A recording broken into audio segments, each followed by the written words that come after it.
Sa simula ng wakas, narinig ko ang tinig na parang ugong ng maraming tubig. Sabi niya, "Ako ang Alpha at ang Omega, ang simula at ang wakas." Sa gitna ng dilim, ako'y nag-iisa. Narinig ang tinig na tila kidlat mula sa langit. Isulat mo ang aking pahayag, sabi niya.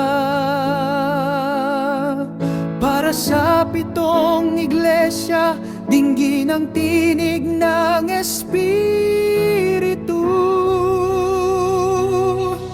Ang mata niya'y apoy, ang tinig ay liwanag.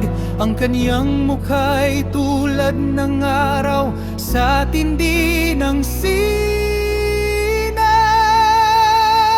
Pahayag ng Diyos sa mga huling araw. Gisingin ang natutulog, magsisit magbalik sa Kanya. Ang puso'y dapat dalisay, pag-ibig ay maningas. Huwag kang malamig o maligamgam, muling bumalik sa unang pag-ibig.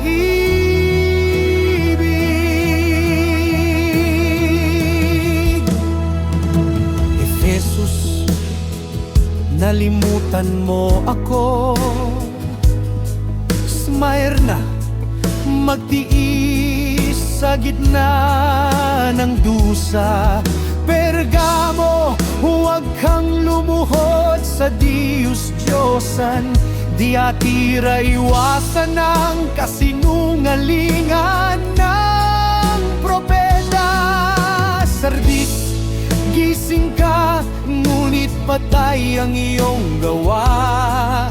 Philadelphia, magpakatatag, bukas pa rin ang pinto sa'yo. Pahayag ng Diyos sa mga huling araw.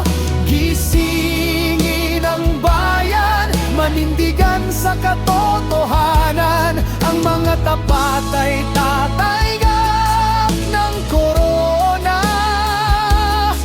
Ang pangalan mo'y isusulat sa aklat ng buhay. Narito siya, dumarating sa mga ulap. Makikita siya ng bawat mata. Tumitigil ang mundo, nanginginig ang lupa. Ngunit ang tapat ay umaawit. Maranatha, halina Panginoon. Pahayag ng Diyos sa mga huling araw. Liwanag sa gitna ng kadiliman. Ang Alpha at Omega ay tapat kailanman. Ang Kordero ng Diyos, siya'y maghahari sa walang hanggan.